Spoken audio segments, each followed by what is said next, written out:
기도하겠습니다.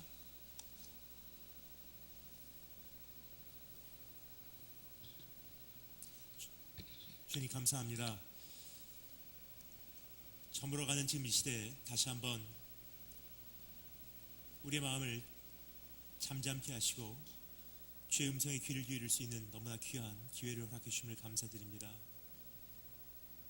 흉흉한 이 세상 속에서 다시 한번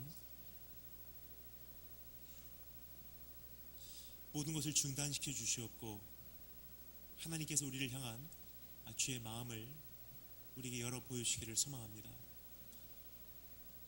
오늘 주의 얼굴 보고자, 그러한 주님의 음성 듣고자 갈망하는 마음으로 이 자리 찾아싸우니 예수 그리스도의 보혈로 우리 한 사람 한 사람을 덮어주시고 깨끗게 하시고 정결케 하여 주시사 주 성령께서 마음껏 기름 부으시고 우리에게 말씀해 주시는 그러한 시간 되기를 소망합니다.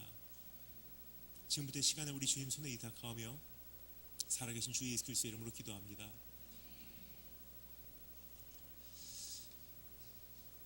이제는 참된 변화가 절실히 요구되는 그러한 시대에 우리가 살고 있습니다. 국가적으로 보나 교회적으로 보나 교계적으로 보나 개인적으로 보나 참된 변화가 절실히 요구되고 있습니다. 참된 변화가 왜 요구되는지 사실 밤새도록 살펴보아도 그 이유를 다 살펴볼 수 없겠지만 시간 관계상 딱 세 가지만 살펴보고 한 걸음 더 나가서 우리 주님 음성에 함께 귀를 기울여 주님의 마음을 조금이나마 더 알아드리는 그러한 시간이 되었으면 좋겠습니다. 세 가지만 말씀드리도록 하겠습니다. 첫 번째, 왜 참된 변화가 요구되는지 그 이유는 참된 변화, 참된 회심, 참된 거듭남이 없이는 구원 자체가 없기 때문입니다. 우리가 보통 하나님께서 우리에게 주신 그 구원의 과정을 크게 오해를 하고 있지 않나 생각을 합니다. 싸구려 복음으로 질 얕은 은혜로 우리가 만들어내지 않았나 생각이 됩니다. 따라서 우리는 보통 구원받는 과정에 대해서 단순화시켜 이렇게 생각을 합니다. 약 15분에서 30분 정도 되는 짧은 시간 동안 복음의 요약된 내용을 전도하는 사람으로부터 전해 듣고 결국 그 운명적인 한 가지 질문을 우리는 접합니다. 이제 예수님 영접기도 하시겠습니까? 라는 질문입니다. 지옥 가기 원치 않는 한 거의 대부분 그 질문의 답은 영접하겠습니다라는 답이겠죠.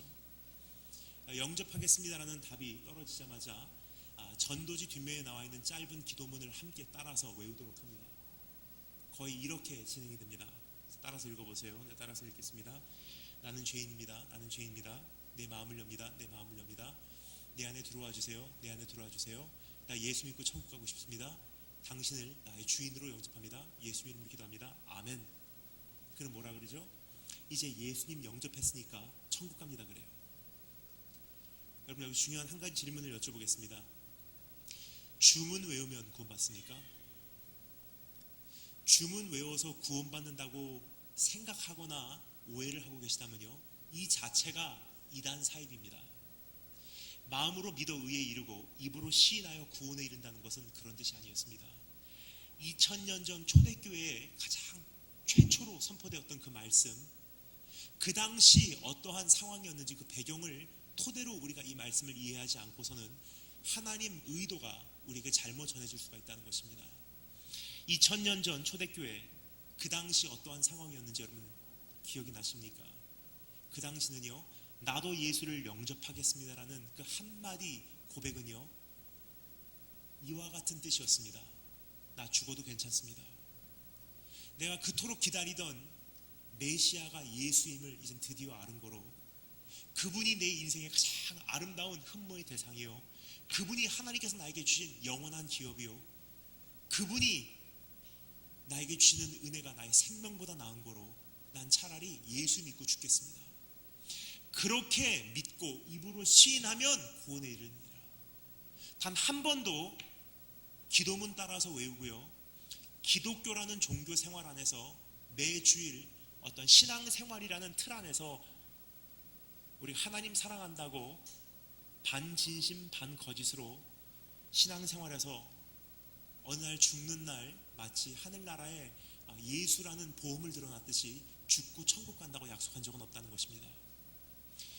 여러분, 성경은 분명히 우리에게 말하고 있습니다. 정말로 구원받고 싶냐? 정말로 거듭나고 싶냐? 그러면 누구든지 나를 따르려거든 자기를 부인하고 자기 십자가를 지고 나를 쫓으라. 다른 말로 와서 나와 함께 죽고 함께 살자고 말씀하시고 계신 하나님의 음성을 우리 기억하시기를 주님으로 축원합니다. 다른 말로 표현하겠습니다. 진짜로 회심하지 않으면요, 구원이 없다고 성경은 이야기하고 있는 것입니다. 복음을 흉내내서는 구원이 없다고 이야기하고 있는 것입니다. 이제는 참된 변화를 우리가 갈망하시는 축복이 있으시기를 주님으로 축원합니다. 두 번째, 왜 참된 변화가 요구되는지, 두 번째 이유는 참된 변화가 없는 교회는 드디어 한계에 도달하기 때문입니다. 참 좋은 교회에 오늘 올 수 있어서 얼마나 감사한지 모르겠습니다. 하지만 오늘 이 교회에서 일어나는 현상은요, 상당히 특이한 현상이지 대한민국 안에 일반적으로 보편적으로 존재하는 현상은 아닙니다. 지금 이 교회의 특징은 청년이 많다는 거예요. 비율적으로, 그렇죠? 근데 대한민국 안에 일반적으로 보편적으로 일어나는 현상은 청년이 없다는 것입니다. 그러한 관점으로 볼 때 이제는 참된 변화가 없는 교회는 드디어 한계에 도달했다고 여러분께 말씀을 드리고 싶습니다. 저는 10년 전에 목사 안수를 받고 선교사 파송을 받고 처음에 중국 북경으로 파송이 되었습니다. 중국 베이징에 파송이 되어 그곳에 선교사 활동을 하던 가운데 하나님께서 저를 1년에 딱 2차례, 여름에 한 달, 겨울에 한 달 한국 교회를 방문케 하셨고, 한국에서 청소년 혹은 청년 캠프와 교회 전교인 부흥회를 섬기게 하심으로 한국 교회를 섬기게 하셨습니다. 처음에는 왜 중국에 있는 선교사가 굳이 한국까지 와서 섬겨야 될까 하는 많은 의문도 있었지만, 지난 10년 동안 하나님께서 저에게 주신 너무나 좋은 기회들이었다고 생각을 합니다. 근데 딱 10년 전 모습이 지금까지도 제 눈앞에 이렇게 선하게 그려집니다. 딱 10년 전입니다.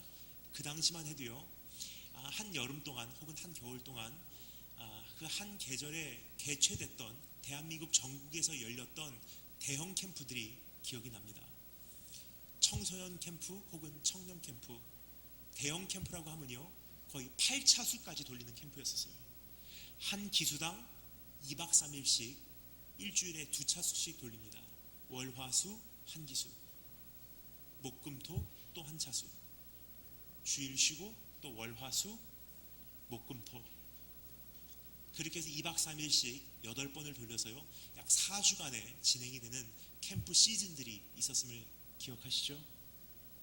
그 당시만 해도요, 한 기수당 참석하는 인원이 2,300명 정도였었어요.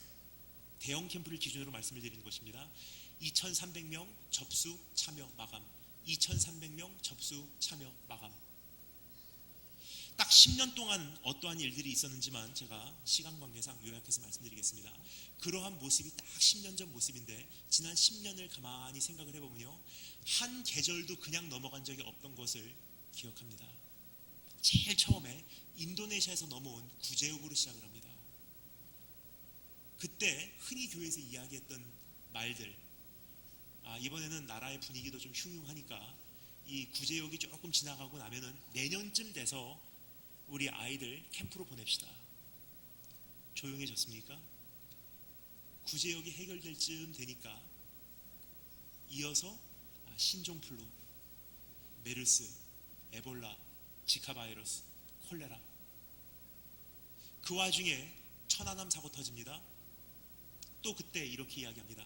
지금 나라의 분위기도 조금 이렇게 어수선한데 조금 우리가 나라를 배려하고 좀 분위기가 잠잠해지면은 내년쯤 돼서 우리 교회에서 외부로 나가서 수련회라도 합시다. 천안함 사고에 상처가 아물 때쯤 되니까 세월호 사건 터져요. 그러던 사이에 주 6일제에서 주 5일제로 바뀌게 됩니다. 학교를 안 가냐? 방학이 짧아져 버렸어요. 그 사이에 대한민국 사회는 급속도로 고령화돼 갔고요. 고령화돼 간다는 것은 청소년들과 청년들의 숫자가 사회뿐만이 아니라 교회 안에서 급속도로 감소가 됐다는 뜻이에요. 그러던 사이에 대한민국 사회에서는 국가적으로 정부 차원에서 적극적으로 인권 보호라는 명찰을 달고 학교 안에서 개최가 되는, 열리게 되는 그러한 전도 모임, 기도 활동을 향한 적극적인 핍박이 집행이 됩니다. 10년 사이에 어떻게 되었는지 결론만 말씀드리도록 하겠습니다. 오늘의 현실, 딱 10년 사이에 어떻게 되었는지, 이번 여름에도 정신없이 진행되었던 여름 캠프들, 10년 사이에 8차수까지 돌렸던 캠프들, 이제는 거의 2차수 캔슬하고 6차수만 돌리게 됐어요. 왜냐? 안 모이거든요. 조그만 캠프들 다 없어져 버렸고요. 그 6차수나마 돌리는 캠프들에 딱 한 차수만 많이 모이면 2,000명이에요. 그럼 나머지 5차수 300명, 400명, 700명, 1,000명 모이면 야, 성공했다. 요약합니다. 딱 10년 사이에 대한민국 기독교 청소년 청년 숫자가요 4분의 1이에요. 따라서 여러분에게 여쭤보도록 하겠습니다. 이제부터 딱 10년 후가 여러분 가슴에는 그림이 그려지시는지요? 이미 이 시대의 이 악함의 속도가 가속이 붙기 시작한지라 지난 10년과 이제부터 10년도 다를 거라고 저는 확신합니다. 그럼 여러분, 이제부터 10년 후에 여러분의 교회에 내일이 여러분 가슴 속에 구체적으로 그림이 그려지시는지요? 이런 뜻입니다. 10년 후라는 것은요, 교회의 리더십들이 바뀐다는 뜻이에요.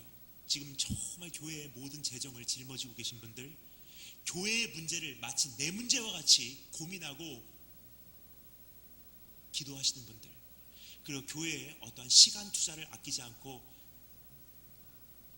사업을 그만둬도 교회를 위해서 희생하셨던 분들, 딱 10년 후에는요 그분들이 은퇴하시고 혹은 먼저 주님 나라 가신다는 뜻이에요. 그러면 여러분, 오늘의 청년들이요 10년 후에는 그 바톤을 받아야 될 때가 온다는 것입니다.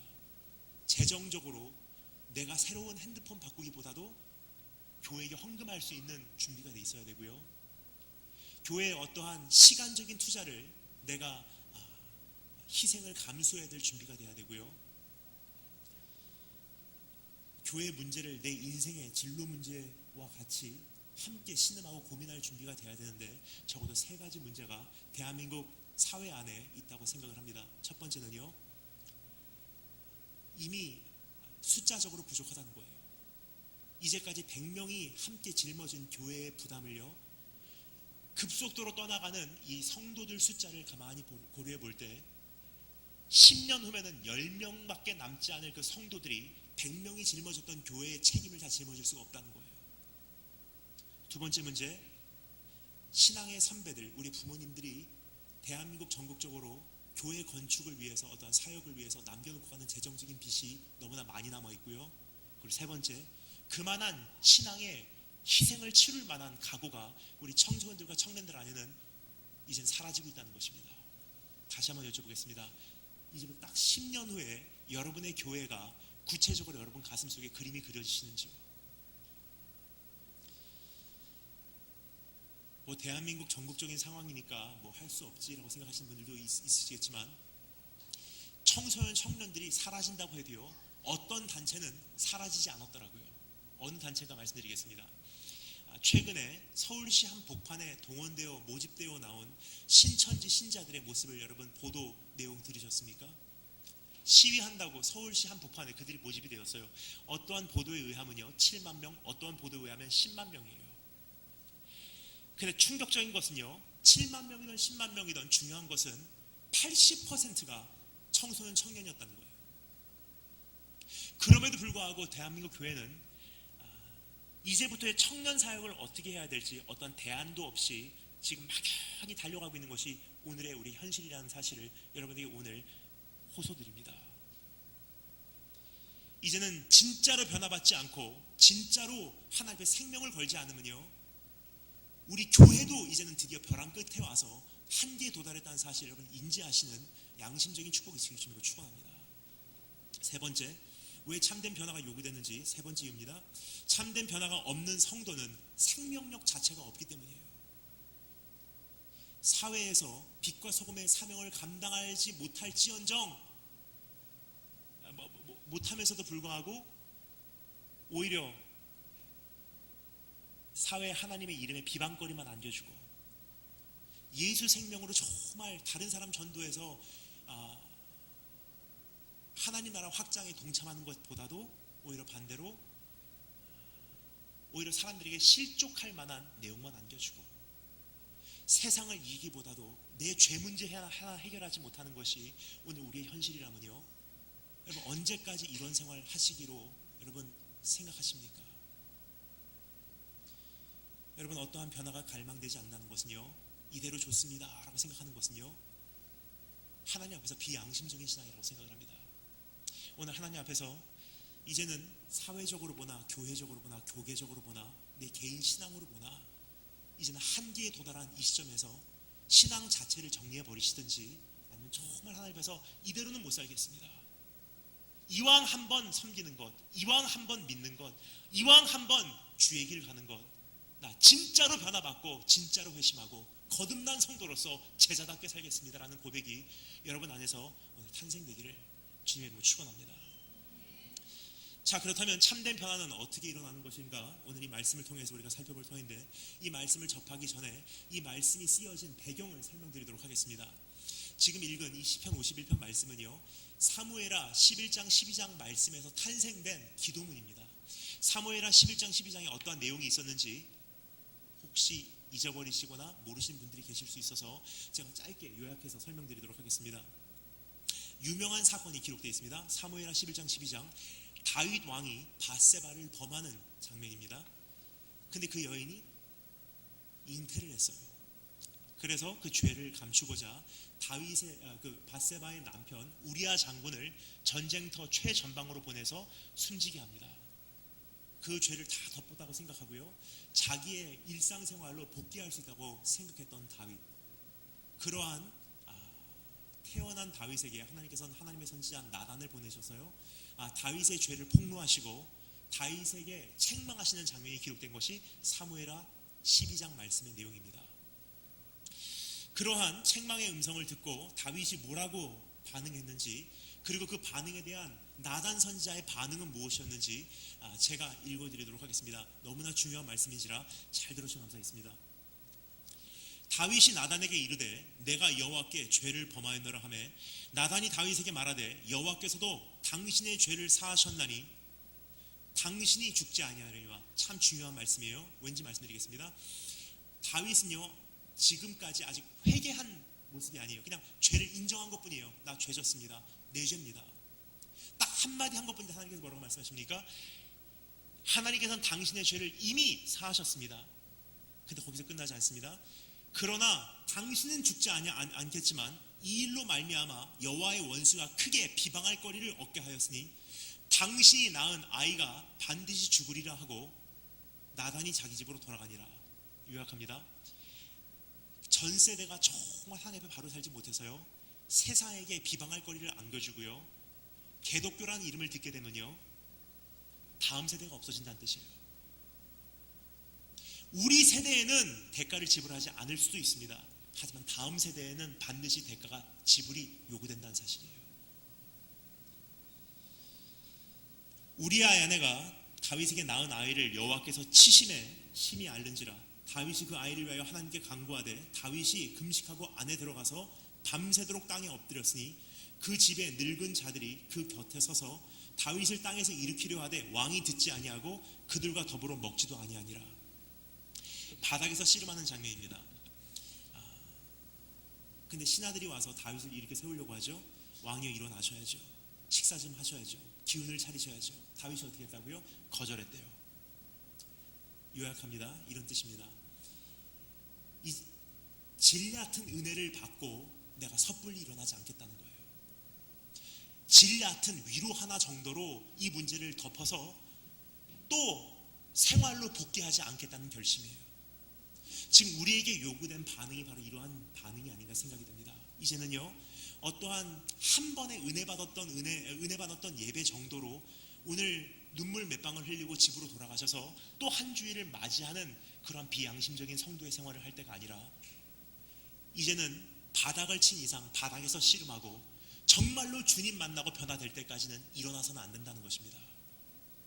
바닥에서 씨름하며 이제는 정말 진짜 회심하고 나머지 경주를 달려낼 수 있는 충분한 힘을 길러냈을 때 비로소 일어날 것이지 이제는 섣불리 일어나시지 않으시는 축복이 지르심으로 축원합니다.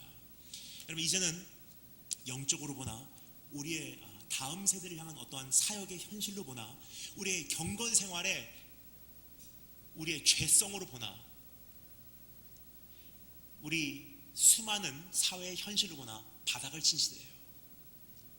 사역자 입장에서 솔직히 말씀드리겠습니다. 다음 세대를 향한 사역의 대안이 지금 없습니다.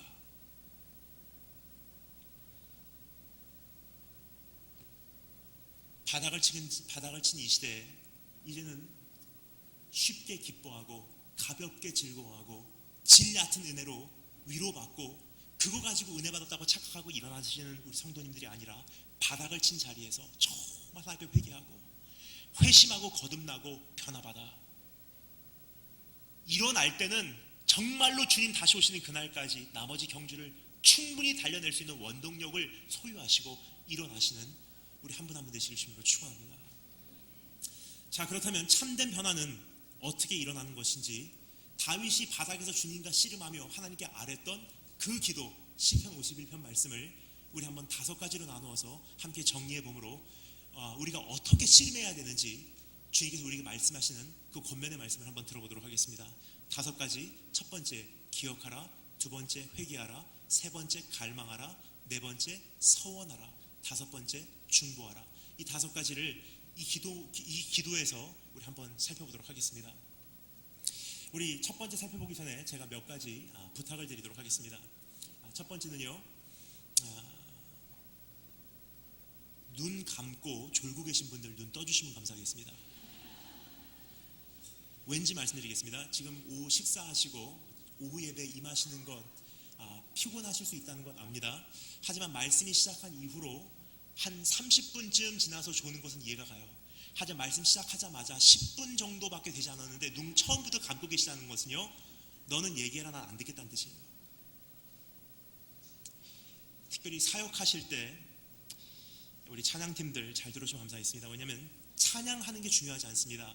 말씀 듣는 게 중요하고요, 사역하는 게 중요하지 않습니다. 예배 감격이 있냐 없냐가 여기서 나타나요. 두 번째 요청드립니다. 이동을 삼가해주시면 감사하겠습니다. 뒤로 들어갔다 나갔다 너무나 많아요. 많은 교회를 다니지만 여러분 이렇게 어수선한 적도 많이 없습니다. 그래서 앞에서 뒤에서 화장실 가시고 들어오시고 나가시는 거 삼가해주시면 감사하겠고요. 세 번째, 앞자리부터 뒷자리까지 우리 물병 들고서 커피컵 들고서 예배를 취미 생활하듯이 임하시는 것 삼가해주시면 감사하겠습니다. 오늘 이 자리에서 조금 더 경직된 모습으로 하나님 말씀 앞에 우리 나와주시면 보다 은혜스러운 자리가 되지 않을까 생각이 듭니다. 5가지 살펴보겠습니다. 첫 번째, 발 내려주시면 감사하겠습니다. 5가지 살펴보겠습니다. 첫 번째 따라주시면 감사하겠습니다. 기억하라. 다시 한번 따라주시면 감사하겠습니다. 기억하라. 우리 하나님 말씀 9절 살펴 내려갈 터인데 기억하라라고 우리에게 권면하신 하나님의 음성을요 직접 읽어보도록 하겠습니다. 1절 2절 말씀을 통해서 우리 다 같이 하나님 말씀 읽겠습니다. 펼치신 성경 말씀 마칠 때까지 덮지 마시고 하나님 말씀 살펴보도록 하겠습니다. 1절 2절 말씀 다 같이 한 목소리로 읽겠습니다. 시작.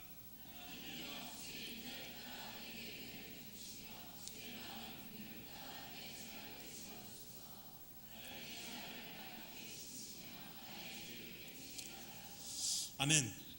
첫 번째는 기억하라. 무엇을요? 주님께 돌아가면 아직은 기회가 있다는 사실을.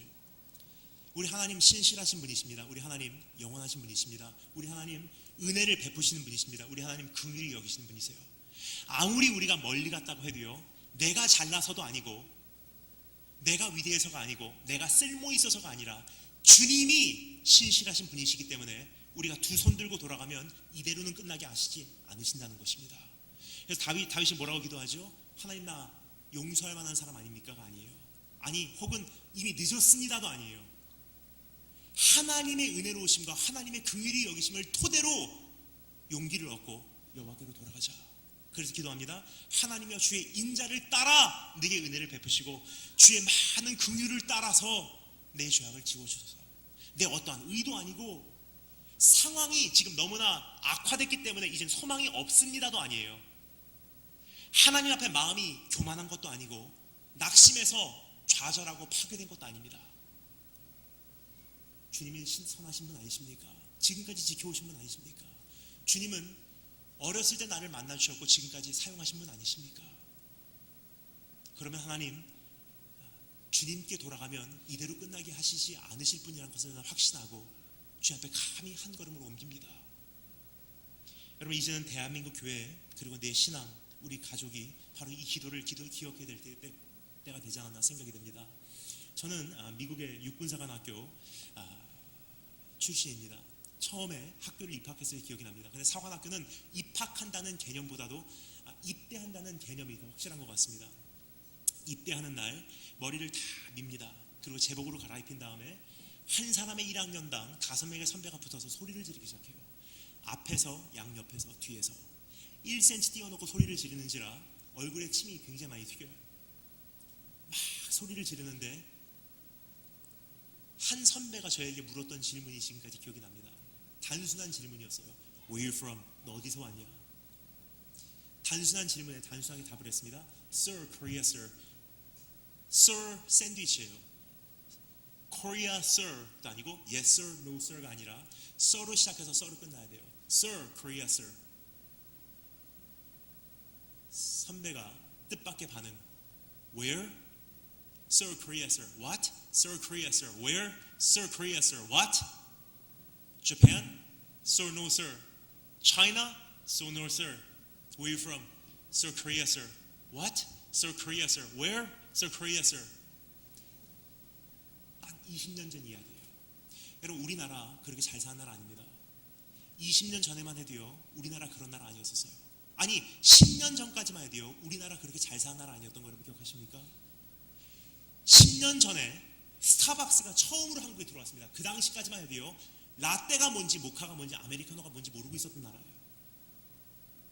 언제부터 수제버거 찾아 돌아다녔고 언제부터 브런치 먹고 돌아다녔습니까?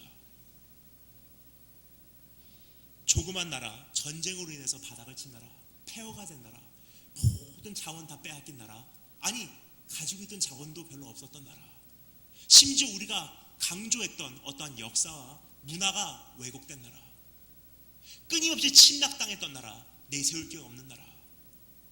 근데 참 희한해요.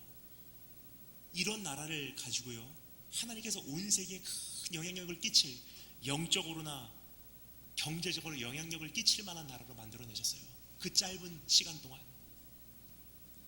여러분, 이거 우연이라고 생각하십니까? 하나님께서 한 손에 꽉 붙드신 거예요. 온 세계를 다녀도요, 내세울 만한 것이 없는 나라이지만 하지만 한 가지 한국교회에서 목격한 모습이 있습니다. 온 세계에서 발견할 수 없는 한국교회에게만 주신 참 귀한 한 가지, 하나님을 향한 순종이더라고요. 외국교회에서 보면요, 한국교회 참 외골수다, 거기까지 할 필요가 있나 생각하시는 분들이 가끔 계시더라고요. 근데 우리의 신앙의 선조들의 모습 기억하십니까?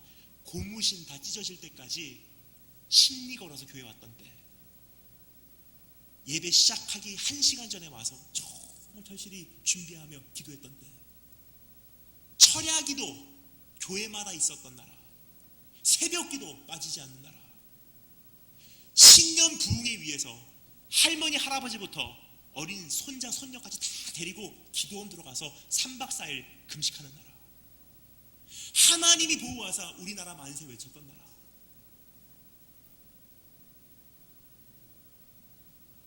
그런 나라 모습 우리 안에서 이제는 거의 없어졌습니다. 그런데요, 우리는 변할지라도 우리 하나님 변하시지 않는다는 거예요. 돌아가면 하나님이 기억하십니다. 그래서 다윗이 말합니다. 하나님이여 주의 인자를 따라서, 내가 잘나서가 아니라 주의 인자를 따라 내게 은혜를 베푸시고 주의 많은 긍휼을 따라서 내 죄악을 용서해 주소서. 주님은 선하신 분 아니십니까? 주님은 변하시지 않으신 분 아니십니까? 비록 내가 변했다 할지라도 주님은 변하시지 않았사오니 내가 두 손 들고 돌아갑니다. 그것을 토대로 우리 주님을 향해서 한 걸음 내디디시는 우리 한 분 한 분 되시길 주님을 축원합니다. 두 번째 따라 점사했습니다. 회개하라. 다 같이 하나님 말씀 읽겠습니다. 3절부터 6절 말씀 한 목소리로 읽겠습니다. 3절부터 6절 한 목소리로 읽겠습니다. 시작.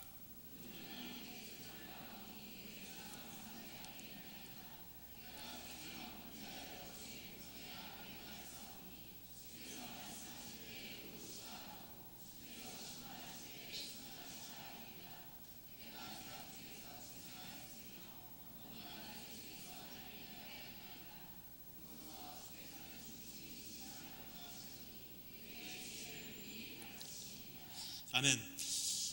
기독교 역사를 보면요, 그리고 특별히 성경을 보면요, 진짜로 변화받은 사람들은, 진짜로 회개한 사람들은 진짜 변화를 경험했더라고요. 진짜로 하나님의 회심한 사람들은 인생이 바뀌었더라고요. 그것을 볼 때마다 저에게는 항상 의문이 있었습니다. 어떤 의문이냐? 나도 회개했는데 왜 나에게는 변화가 없는지, 나도 회개했다고 하는데 왜 나는 10년도 20년도 똑같은 죄 중독 가지고 지금 끌려 돌아다니는지. 여러분 이상하다고 생각 안 하십니까? 나도 회개했어요. 근데 왜 나에게는 성경에서 말하는 혹은 수많은 신앙의 선조들이 경험한 그 변화가 나에게는 경험되지 않는지 이상하다고 생각 안 하십니까? 하나님 나라의 역사를 가만히 지켜보면요, 진짜로 회개하고 진짜로 변화받아 역사를 변화시키는 사람들의 이야기예요. 근데 왜 나는 그러한 변화가 경험되지 않는지 어떤 분들은 이렇게 변명을 하십니다. 오랜 시간에 걸려서 걸리는 거지. 그럴 수도 있지만 그 성화는 장기간 걸쳐서 이루어지는 성화도 있지만, 하지만 하나님 앞에서 양심이 바뀌면요, 즉각적으로 일어나는 변화도 너무나 많다는 거예요. 하지만 그러한 변화가 왜 내 안에 감지가 되지 않는지 여러분 이상하다고 생각 안 하십니까? 그 이유를 말씀드리도록 하겠습니다. 그 이유는요, 성경이 말하는 회심, 성경이 말하는 회개하고 우리가 보통 일반적으로 이야기하고 있는 혹은 이해하는 회개하고는 크게 차이가 있기 때문입니다. 그 차이가 무엇인지 설명을 드리도록 하겠습니다. 우리가 보통 생각하는 회개는요, 감성의 자극 혹은 자기 연민 혹은 신세 타령이에요. 예를 들어서 사람들에게 하나님께서 일반적으로 주신 은혜 중에 하나가 죄책감입니다.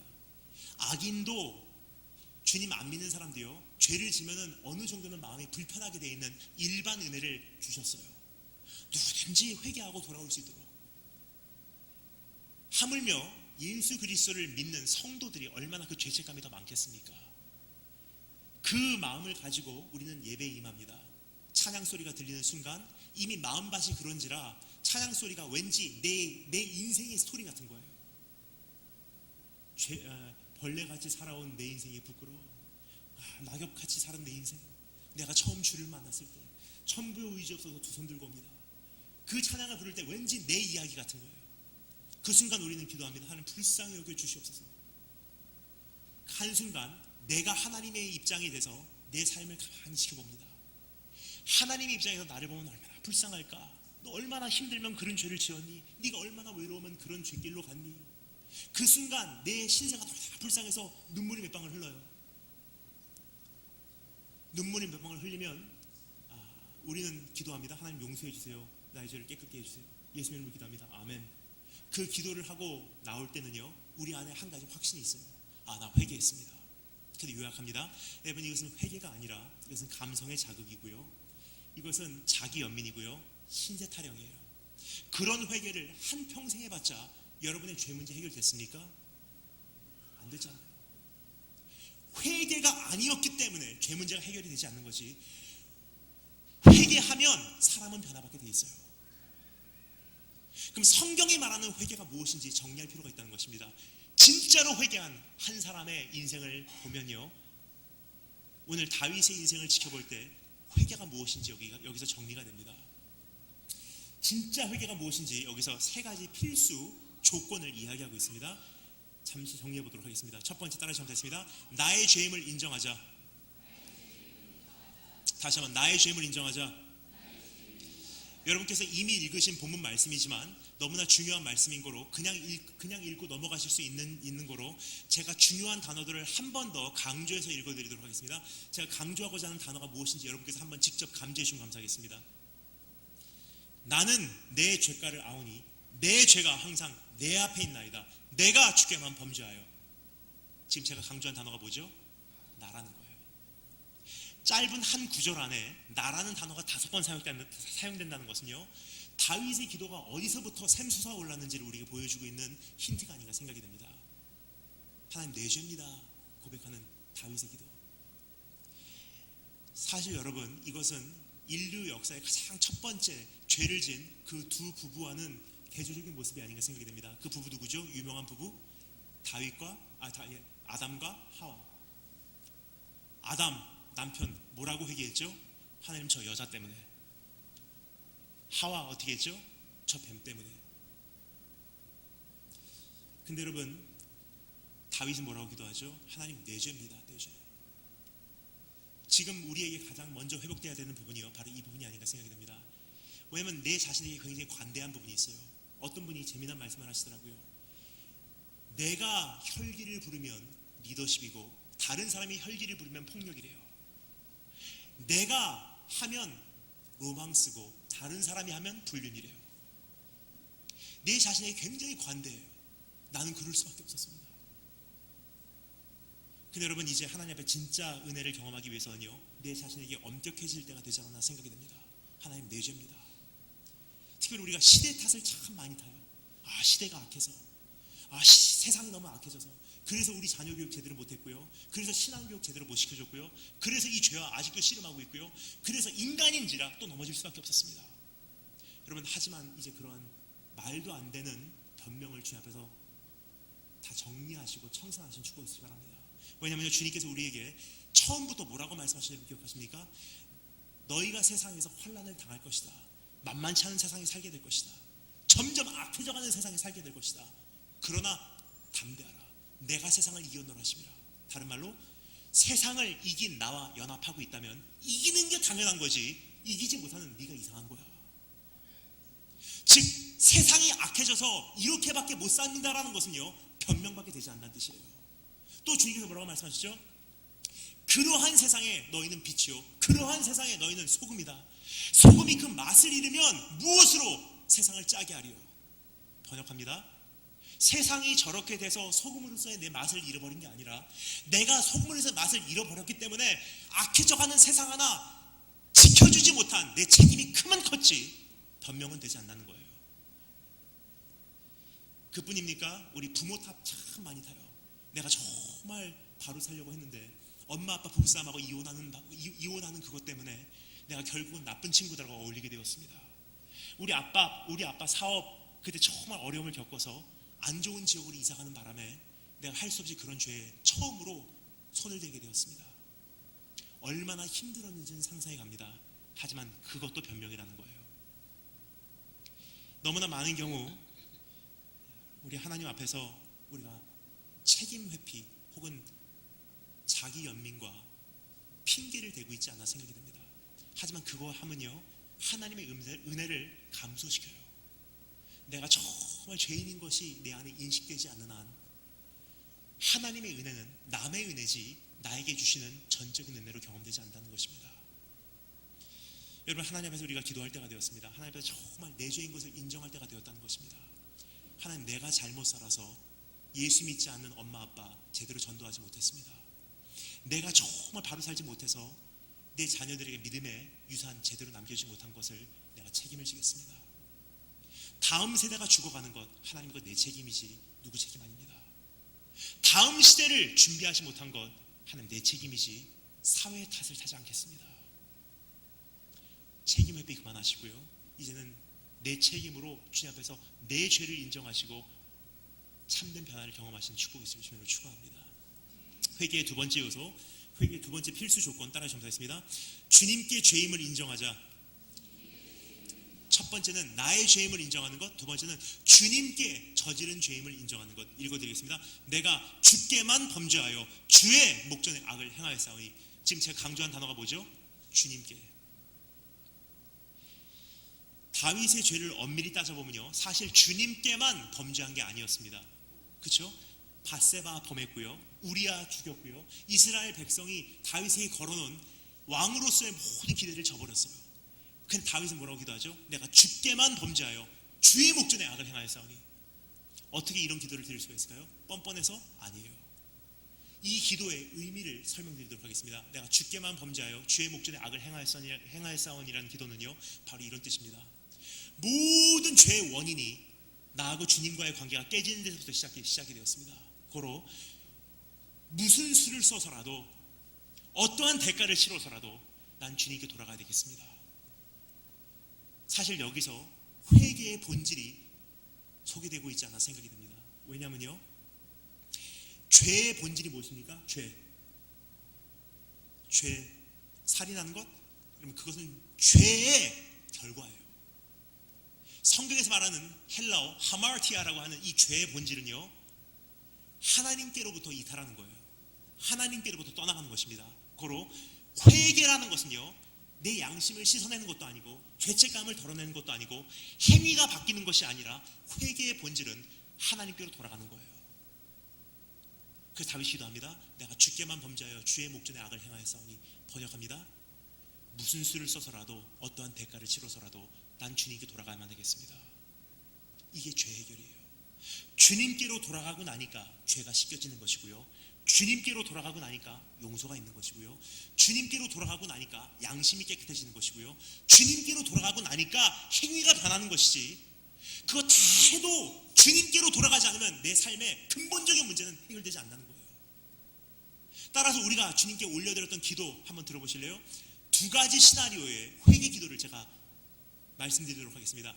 둘 중에 하나, 진짜 어떤 것이 진짜 회개 기도인지, 그리고 나는 지금까지 어떠한 기도를 주님께 거의 비슷하게라도 어떠한 기도를 주님께 드려왔는지 여러분께서 한번 직접 진단해 주시면 감사하겠습니다. 첫 번째 시나리오, 하나님, 내가 정말 잘못했습니다. 내가 정말 악하게 살았습니다. 더럽게 살았습니다. 죄를 지었습니다. 하나님, 나 죄인입니다. 내가 정말 주 앞에 큰 죄를 지었습니다. 근데 이 죄로 인해서 이 죄의 대가가 지금 내 인생에 지금 스며들어오고 있습니다. 이 죄가 지금 내 집 문 앞에 엎드려져 있습니다. 그 죄의 대가, 이 죄가 폭로가 되면요, 하나님, 나 사역 그만둬야 돼요. 이 죄가 드러나게 되면요, 나 이제 결혼 못합니다. 이 죄가 드러나면요, 나 가정 산산조각 납니다. 이 죄가 드러나게 되면 하나님, 나 병 걸려요. 하나님, 이 죄가 드러나게 되면 나 경찰한테 끌려갑니다. 하나님, 이 죄가 드러나게 되면 정말 나 인생 망해버립니다. 하나님, 이 죄의 무게를 내가 도저히 감당치 못하겠사오니 불쌍히 여기시고 긍휼히 여기시사 하나님, 이 죄를 다시 한번 용서하시고 불쌍히 여기셔서 나를 구원하여 주시사 나를 다시 한번 견고한 자리에 세워주시고 회복시켜 주기를 소망합니다. 그리하시면 내가 주의 성호를 외치리니 죄인들이 그것을 듣고 주님께 돌아올 것입니다. 첫 번째 시나리오. 두 번째 시나리오, 정말 제가 잘못했습니다. 내가 악하게 살았습니다. 더럽게 살았습니다. 난 죄인입니다. 내가 정말 주 앞에 잘못 살았습니다. 그래서 하나님, 이 죄의 무서운 대가가 지금 나를 향해서 오고 있습니다. 이 죄가 드러나게 되면 나 사역 못하고요, 사업 망하고요, 가정 산산조각 나고요, 결혼 못하고요, 혹은 내 인생 끝나버립니다. 하나님, 이 죄가 드러나게 되면 난 두 번 다시 얼굴을 들고 수치 때문에 살 수가 없습니다. 그런데 주님, 나를 사랑하시는 주님의 무한하신 지혜로 판단해 보실 때 이 죄의 대가를 나에게 치르게 하시려면 나 받아들이겠습니다. 많이 아프겠죠? 많이 고독하겠죠? 바닥을 치고 뼈를 도려내는 고통을, 통증을 경험하겠죠? 하지만 괜찮습니다. 하나님, 정말 많이 아파서 이 과정을 통해서 죄의 무서움을 깨닫게 하시고, 이 과정을 통해서 정말 절실히 배우게 하시사 두 번 다시 내 평생에 비록 사역은 더 이상 못할지언정, 비록 가정은 더 이상 없을지언정, 비록 사업은 두 번 다시 일어나지 못할지언정, 비록 결혼을 못할지언정, 비록 내 인생은 건강이 망가져서 이대로 끝날지언정, 두 번 다시 내 평생에 똑같은 죄로 하나님 마음은 아프지 않게 해주세요. 두 번 다시 똑같은 방법으로 나와 주님과의 교제는 깨지지 않게 해주세요. 그리고 이 계기로 사역은 없어도 나 주님께 회복되고 싶습니다. 두 가지 시나리오, 어느 쪽이 회개일까요? 첫 번째, 이것은 책임 회피고요, 대가, 지불하는 것을 외면하는 것이고요. 자기 죄책감을 덜어내는 과정이지 회개가 아니에요. 두 번째 기도는요, 하나님께로 돌아가는 기도입니다. 다른 말로 내가 주의 목전에 악을 행하였사오니 내가 정말 주님께 범죄하였습니다. 이런 기도를 만약에 드린다면 어떻게 될까요? 10년도 20년도 똑같은 죄 짓지 않습니다. 여러분, 내 삶에 변화가 없는 것은요, 우리가 회개 운동은 했어도 주님께 돌아가진 않았다는 거예요. 한번 여러분 구체적으로 생각 좀 해주시면 감사하겠습니다. 시청 앞 광장에 모여서요, 유명 강사들 오고 수많은 찬양 사역자 와서요, 순간적으로 감성이 자극이 되고 내가 정말 잘못 살았구나 하는 깨달음이 있었다 할지라도요, 하나님께로 돌아가는 것은 바닥을 치며 정말 아파하는 과정이 동반하지 않으면 돌아갈 수 없다는 거예요.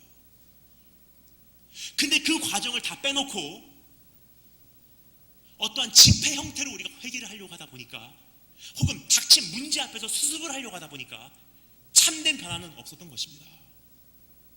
그래서 여러분, 오늘 이 시대에 지금 일어나는 현상을 볼 때 잠에서 깨어나시고 이젠 참된 회개에 임하심으로 이제부터 임할 그 시대의 그 광야와 같은 현실을 정말 하나님 앞에서 온전히 감당해낼 수 있는 힘을 길러내신 축복이 있을 주심으로 축원합니다. 세 번째, 참된 회개의 세 번째 필수 조건 따라서 하겠습니다. 주의 지혜를 소유하자. 6절 말씀, 보소서 주께서 중심이 진실함을 원하시오니 내게 지혜를 은밀히 가르치리이다. 이상하다고 생각 안 하십니까? 회개 기도를 하는데 지혜의 이야기를 해요. 회개와 지혜가 무슨 연관이 있길래? 여러분 보통 회개 기도하실 때 나에게 지혜를 가르쳐 주시기를 원합니다라고 기도하십니까? 안 해요. 적어도 우리 안에서는요, 회개와 지혜는 연관이 없다고 생각을 합니다. 다윗이 뭐라고 기도하죠? 나에게 지혜를 가르쳐 달라요. 그 이유를 말씀드리도록 하겠습니다. 지혜란 무엇입니까? 지혜, 아는 것? 그건 지식이에요. 지혜라는 것이 무엇인지 설명을 드리도록 하겠습니다. 히브리어로 허크마라고 하는 단어인데, 그것을 우리말로 번역을 하고자 하면요, 굳이 우리말에서 지혜라는 단어를 정말 잘 나타내는 한 단어를 선택하고자 하면요, 지혜라는 번역보다도 사실은 더 어울리는 단어가 있습니다. 허크마라고 하는 단어를 번역을 하고자 하면은 이와 같은 단어가 사실은 더 적당한 적절한 표현이에요. 표준이란 뜻이에요. 표준. 왠지 설명을 드리겠습니다. 저는 중학교 1학년 때 예수를 만났습니다. 모태신앙 4세치 기독교 가정에서 태어나서 어렸을 때 교회를 다녔어요. 처음으로 제가 하나님의 사랑을 절실히 개인적으로 인격적으로 깨달은 것은요, 중학교 1학년 때예요. 필리핀에 잠시 들렸다가 거기서 예수님을 정말 뜨겁게 경험하고요, 중학교 1학년밖에 되지 않은 제가 바닥에서 3시간을 비명을 지르면서 울었어요. 가슴을 찢으면서 외쳤습니다. 하나님 정말 나를 왜 이렇게 사랑하십니까? 그렇게 주님을 경험하고 그 자리에서 일어나면서 제가 서원을 했어요. 내 평생을 주 앞에 드리겠습니다. 그때부터 기도하기 시작해요. 하나님 정말 내 인생 드리기를 원하는데 주님께 영광 돌리는 삶 살게 해주시기를 원합니다. 그렇게 기도하다 보니까 중학교 1학년다운 기도가 나오기 시작해요. 근데 영광 돌리는 방법을 모르겠습니다. 어떻게 하면 영광을 돌릴 수 있을까요? 영광을 돌릴 수 있는 방법을 찾다 보니까 지혜를 구하기 시작해요. 하나님 나에게 지혜를 주시사 영광을 돌리는 방법 좀 가르쳐 주세요. 근데 아무리 기도해도 잘 모르겠으니까 너무나 갈급한 나머지 지혜의 책을 제가 펼쳐서 읽기 시작합니다. 지혜의 책이 뭐죠? 잠언서 막 읽기 시작해요. 잠언서 31장, 하루에 한 장씩 읽으면요, 한 달이면 1독을 합니다. 중학교 1학년 때부터 읽기 시작한 잠언서 고3 졸업하고 미국에 사관학교 들어가기 전까지 돌아보니 70독을 했더라고요. 잠언서를 70독하고 내린 결론입니다. 인생은 복잡하다. 그래서 지혜가 필요하다. 왜요?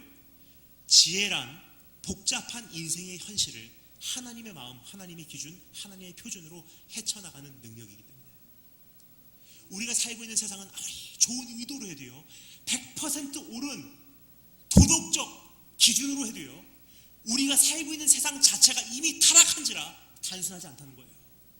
이것도 맞는 것 같고 이것도 맞는 것 같고, 이렇게 해도 저 사람에게 상처가 되고 이렇게 해도 저 사람에게 상처가 되고, 이렇게 하면 저 사람이 죽고 이렇게 하면 저 사람이 죽고, 이거 어떻게 합니까? 복잡한 인생의 현실 속에서 하나님 이번엔 어떻게 할까요? 주님 이번엔 어떻게 할까요? 주님의 마음 무엇입니까? 이번엔 어떻게 할까요? 주님 이번엔 어떻게 할까요? 주님 어떻게 할까요? 주님의 마음 무엇입니까? 주님의 뜻은 무엇입니까? 막 갈급하게, 이것을 다른 말로 경외하는 거예요. 그 성경 말합니다. 여호와를 경외함이 지혜의 근본이래요. 요약합니다. 지혜는 기준, 지혜는 표준. 따라서 창세기 1장부터 3장에 나온 선악을 가려내는 기준의 나무, 영어로는 the tree of knowledge, 지혜의 나무예요. 기준의 나무라는 뜻이에요. 자, 그럼 요약합니다. 주님께서 원하시는 것은 중심이 진실하심.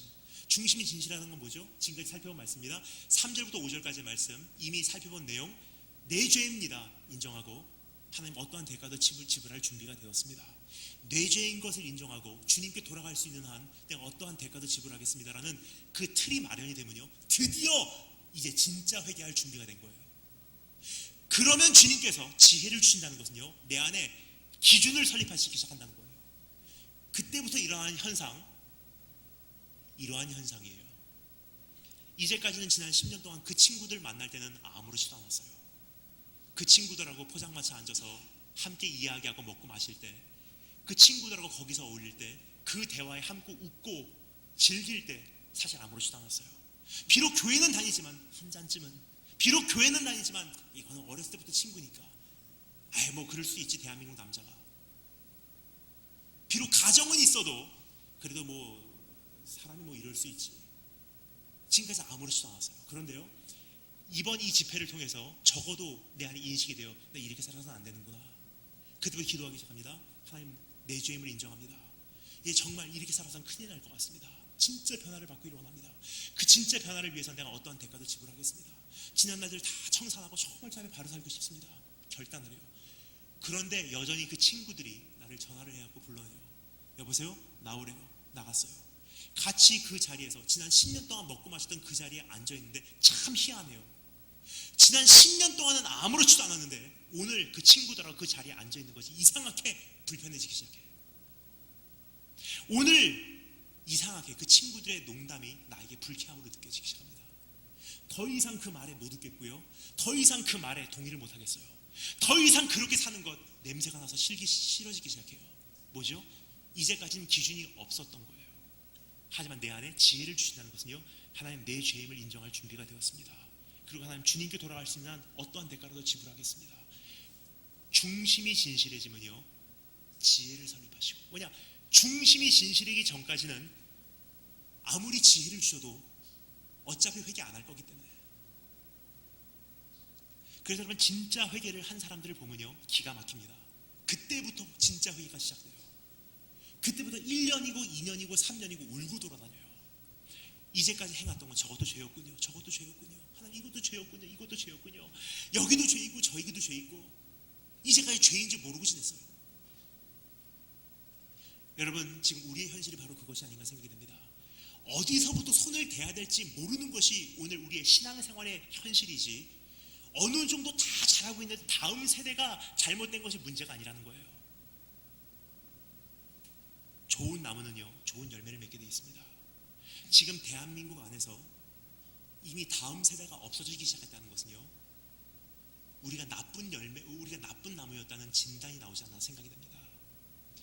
어디서부터 손을 대야 될지 모르는 오늘 우리의 현실 속에서 하나님의 기준이 내 안에 재설립되므로 이제는 어떤 감성의 자극이 아니고 자기 연민이 아니라 하나님의 기준으로 구체적으로 내 삶 속에 잘못된 것들을 회개해 나가시는 우리 한 분 한 분 되시기를 축원합니다.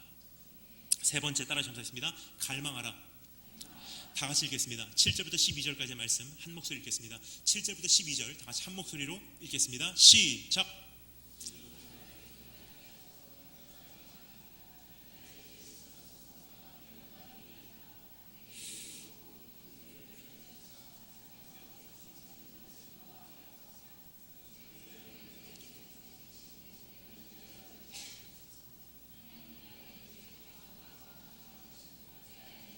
11절 12절 한 목소리 읽겠습니다.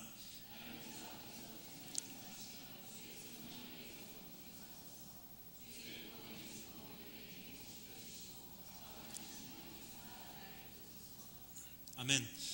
첫 번째는 기억하고, 두 번째는 회개하고, 세 번째는 갈망하라. 갈망하는 것은 무엇이냐면요, 주님과 나와의 사이에 상실된 그 감격을 갈망하는 거예요. 다시 한번 하나님, 내 안에 그 주님을 향한 열정을 회복시켜 주기를 원합니다. 내 눈에 눈물이 회복되기를 원합니다. 예배할 때 감동을 회복시켜 주기를 소망합니다.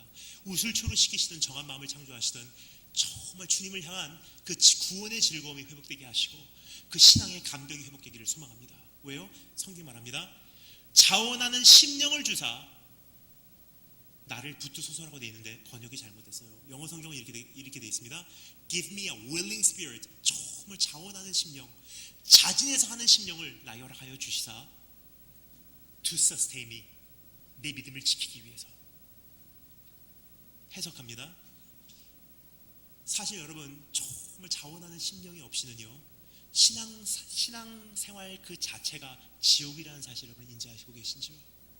감격이 없는 예배는요, 그 자체가 지옥이에요. 눈물이 없는 찬양 시간 자체가요, 지옥이에요. 자원하는 심령이 없이 드리는 이 헌금 자체가 나에게는 아픔인 것을 여러분 아시죠? 그렇게 신앙생활에서는요, 언젠가는 이 신앙생활은 시들어 죽게 돼 있다는 것입니다. 그래서 다윗이 기도합니다. 하나님, 죄로 인해서 가장 즉각적으로 드러나는 현상, 주님을 향한 내 감격이 사라져버리는 거예요. 가정도 그렇지 않습니까?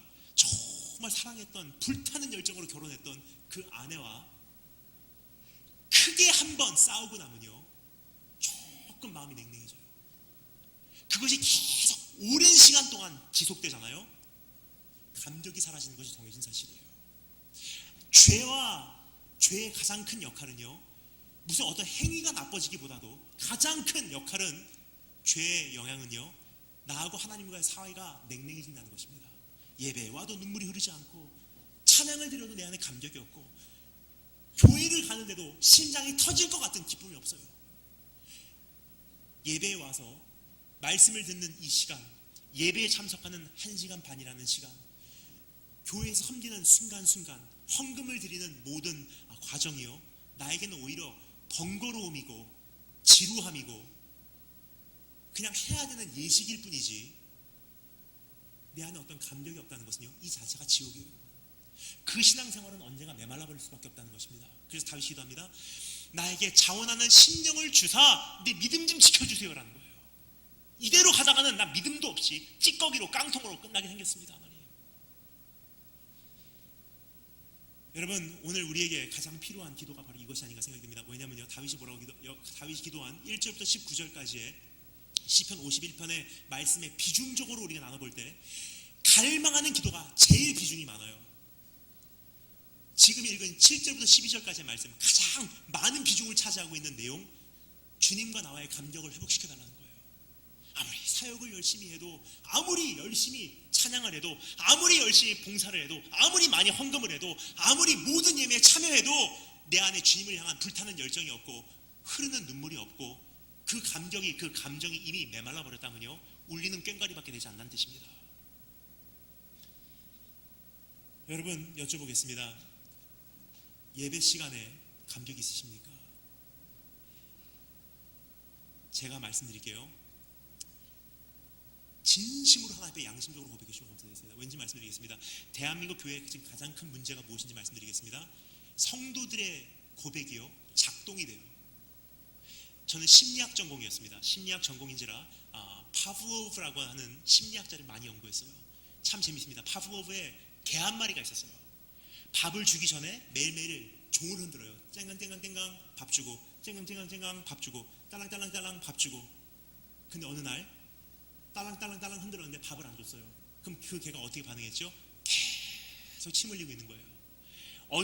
어느 순간 그 개가요, 컨디셔닝 돼버렸어요. 그렇게 길들여졌다는 뜻이에요. 지금 대한민국 교회의 성도들의 가장 큰 문제 중에 하나가 바로 컨디셔닝, 길들여져 버린 것이 아닌가 생각이 됩니다. 진심으로 하지도 않고 다른 거 하면서 찬양 나오면 한 손 들고요, 설교자의 어떠한 억양, 어떠한 뉘앙스에 따라서 아멘으로 화답하고 할렐루야로 화답하는 것이 거의 정해져 있어요. 청소년들 보면 한눈에 볼 수 있습니다. 스포트라이트 켜지고요, 번쩍번쩍하고 뒤에서 드럼 소리 들리기 시작하고 전자기타 소리 들리기 시작하면요, 우리 청소년들 두 생각 안 해요. 일단 자리에서 일어나서 앞자리 나와서요, 제가 궁금해서 물어봤어요. 옆에서 뛰는 중학교 1학년에게. 너 왜 뛰냐? 모르겠어요. 다 뛰니까 저도 뛰어요. 무슨 찬양을 부르고 있는지, 왜 부르고 있는지, 이 찬양의 내용이 무엇인지도 몰라요. 주님 내가 여기 있사오니 나를 보내소서라는 찬양 나오면요, 성도님들이 거의 다 오른손 들어요. 여러분 모르시죠? 앞에서 보면 다 보입니다. 주님 내가 여기 있사오니 하면 자기도 모르게 손이 올라가요. One Way Jesus 부를 때 거의 2번씩 부르시는 거 여러분 인지하십니까? One Way Jesus. 축복송 나오면 나도 모르는 사이에 손이 올라가요. 진심도 아닌데.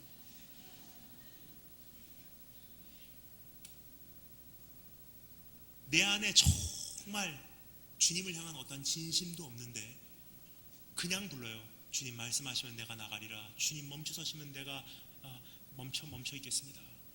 그런 마음도 없으면서. 그래서 여러분 오늘 하나님 앞에서 차라리 답을 하지 마시고 정말 한번 생각해 주시면 감사하겠습니다. 여러분 예배에 정말 감격이 있으십니까? 찬양 부를 때 여러분 눈물 흘리십니까? 말씀 듣는 가운데 정말 사모하는 마음으로 와서 경직된 모습으로 그 말씀 가운데 엎드려 꼬꾸라지는 모습이 있으시지 않은 거예요. 이것은 누구에게 손가락질하는 말씀이 아닙니다. 저는요 제 자신이 그렇게 살고 있기 때문에 많은 분들이 가끔 제가 예배드리는 모습을 보시고 깜짝 놀라세요. 말씀 드릴 때요 전 등을 의자가 되지 못합니다. 어떻게 하면 한마디를 더 들을까 해서 제 자신이 경직돼서 앞으로 기울이고 말씀을 들어요. 눈 하나 깜빡하지 않고 다 적어 듣습니다. 여기까지 설교하는 설교자인데도 불구하고 저도 말씀에서 정말 은혜 받으려고 몸부림을 쳐요. 여러분 이제 우리가 너무 익숙해져 버린 신앙생활, 하나님 앞에 다시 한번 우리가 한 가지 검토하면서 진찰할 때가 됐다는 것입니다. 내가 이걸 왜 하는가? 여러분 기억하시는지 모르겠지만 우리 신앙생활 정말 진실하게 했던 때가 있었던 거 여러분 기억하십니까? 저는요 부흥의 마지막 시대에 태어났다고 생각을 합니다. 사실 여기는 청년들과 저는요 같은 세대예요. 청년들과 저는 같은 세대, 1970년도부터 지금까지 태어난 세대를 후현대 세대라고 합니다. Postmodern. 1970년도 전의 세대를 Modern, 현대 세대라고 해요. 그래서 우리 부모님들은 현대 세대, 그리고 1970년도 이후로 태어나신 분들은 후현대 세대. 근데 후현대 세대 안에는요 조그만 네 세대가 그 안에 포함이 돼 있어요. X세대, Y세대, Z세대, The Millennialist, 천년세대. 이것은 제가 만들어낸 이야기가 아니고 사회학적 용어입니다. 그 X세대는요 70년대 태어난 사람들, Y세대는 80년대, Z세대는 90년대, 그리고 Millennialist, 그 천년세대는 2000년도 들어서 태어난 사람들이에요. 자 그런데요 결국은 X세대부터 천년세대까지 한 세대예요. 하지만 대한민국 기독교 역사를 보면요 같은 세대인데도 불구하고 Y세대와 나머지 세 가지 세대는요 큰 장벽이 있습니다. 그 중간에. 따라서 1970년도 말까지 태어난 분들하고 80년도 이후로 태어난 사람들하고는요 한 가지 크게 달라요. 뭔지 설명드리도록 하겠습니다. 1970년도 마지막까지 태어난 사람들은요 최소한 대한민국의 부흥의 끝바지라도 경험하신 분들이세요. 1980년도 이후로 태어나신 분들은요 부흥을 거의 모르는 시대예요. 근데 주님께서 뭐라고 말씀하십니까? 요한계시록 2장에 보면요 세 가지 칭찬을 하세요. 너희가 정말 지금까지 수고했다, 지금까지 정말 인내했다, 정말 지금까지 진리를 잘 지켜왔다. 근데 한 가지 책망을 하십니다. 그러나 내가 너에게 책망할 것이 한 가지 있나니 너희가 처음 사랑을 버렸노라 그래요. 감격이 없다는 거예요. 하나님 앞에 진실성이 없어졌다는 거예요. 그런데 주님께서 어떻게 처방하시죠? 너희가 어디서부터 떨어졌는지를 기억하고 어떻게 예배 생활했는지, 어떻게 신앙 생활했는지를 다시 한번 기억해라. 그리고 회개하고 처음 행위를 가지라. 부흥 때 정말 절실하게 예배드렸던 그 모습을 회복하라는 거예요. 만약에 그리하지 아니하면 내가 너에게서 촛대를 옮기리라. 그래서 제가 해야 될 사역이 정해졌다고 생각해요. 저는요 특별히 1970년도까지 태어나신 청년 목사님들에게 제가 조금만 부탁드리고 싶은 것은요, 부흥의 마지막 시로서 부흥을 모르는 다음 세대에게 다리 역할을 해야 될 사명이라고 생각을 합니다. 부흥을 경험한 시대로서 부흥을 모르는 다음 세대에게 부흥을 전수해줘야 돼요. 비록 제가 태어났을 때는요, 제가 부흥에 앞장서서 인도해온 리더도 아니고 지도자도 아니에요. 그 당시 저는 부흥 강사도 아니었습니다. 저는 그때 어린 아이였고요, 갓 태어난 소년이었어요. 유치원 아이였었어요. 근데 제가 태어난 시대가 이미 부흥이 끝나가는 시대였던지라 엄마 따라서 기도원 가서 북치는 소리 듣고 컸고요, 땀으로 눈물로 범벅이 돼서 뜨겁게 그 김이 모락모락 올라가는 기도원 혹은 교회 나무 마룻바닥에서 엄마 옆에서 누워서 찬양 소리 들으면서 컸고요, 밤새도록 기도하시는 권사님 뒷모습 보면서 컸고요,